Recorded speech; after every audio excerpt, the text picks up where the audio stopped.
नमस्कार, देशोन्नती संपादकीयमध्ये मी ऐश्वर्या शिंदे आपलं स्वागत करते। भारतात कोणत्याही गर्दीच्या ठिकाणी बेशिस्त, त्यातून गोंधळ प्रसंगी चेंगराचेंगरी आणि हकनाक बळी हा तसा नेहमीचा शिरस्ता। काही ठिकाणी केवळ गोंधळावर निभावते, धक्काबुक्कीवर धकून जाते, परंतु जिथे प्रचंड गर्दी असते तिथे थोडीशीही बेशिस्त, नियोजनातील थोडीशीही चूक अनेकांच्या प्राणावर बेतते।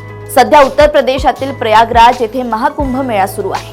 या मेळ्याला देशातीलच नव्हे तर विदेशातूनही अनेक भाविक हजेरी लावतात। भाविकांची ही गर्दी लाखात नव्हे कोटीत मोजल्या जात आहे। काही दिवसांपूर्वी तिथे असलेल्या तंबूत एका ठिकाणी आग लागल्याची घटना घडली होती।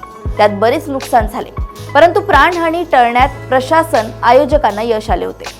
खरे तर त्यानंतर प्रशासन आणि भाविकांनी देखील अधिक काळजी घेणे अपेक्षित होते। विशेषतः मौनी अमावस्येच्या मुहूर्तावर 7 ते 8 कोटी भाविक स्नानासाठी येण्याची शक्यता असताना अधिक दक्षता अपेक्षित होती, परंतु कुठेतरी चूक झाली आणि आतापर्यंत व्यवस्थित पार पडलेल्या या महासोहळ्याला दुर्दैवी गालबोट लागले। मौनी अमावस्येनिमित्त जमलेल्या भाविकांनी थोडी बेशिस्ती दाखवली, परिणामी संगम घाटावर चेंगराचेंगरी झाली। या चेंगराचेंगरीत अनेक जण जखमी झाले असून अनेक भाविकांचा मृत्यू झाल्याची शक्यता वर्तवली जात आहे। जखमी व मृतांची संख्या अद्याप अधिकृतरित्या सांगण्यात आलेली नसली तरी बळींची संख्या खूप अधिक असल्याचं बोललं जात आहे। मंगळवारी मध्यरात्रीनंतर आखाडा मार्गावर अमृत स्नानासाठी भाविक जमले होते। तेथे बॅरिकेड्स लावण्यात आले होते।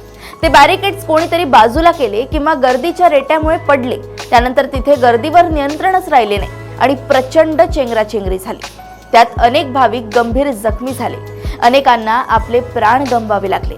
या दुर्घटनेमागे चेंगराचेंगरी झाल्याची अफवा पसरणे हे देखील एक कारण असल्याचं सांगितलं जातंय। एकूणच बेशिस्त, गर्दी आणि अफवा या कुयोगाने महाकुंभाला गालबोट लावण्याचे काम केले गेले। अशाच घडामोडी व अपडेट सोबत पुन्हा भेटूया देशोन्नती संपादकीयमध्ये। बघत रहा देशोन्नती। नमस्कार। ठळक घडामोडींसाठी देशोन्नती न्यूज चॅनलला सबस्क्राईब करा आणि बेल आयकॉन प्रेस करा।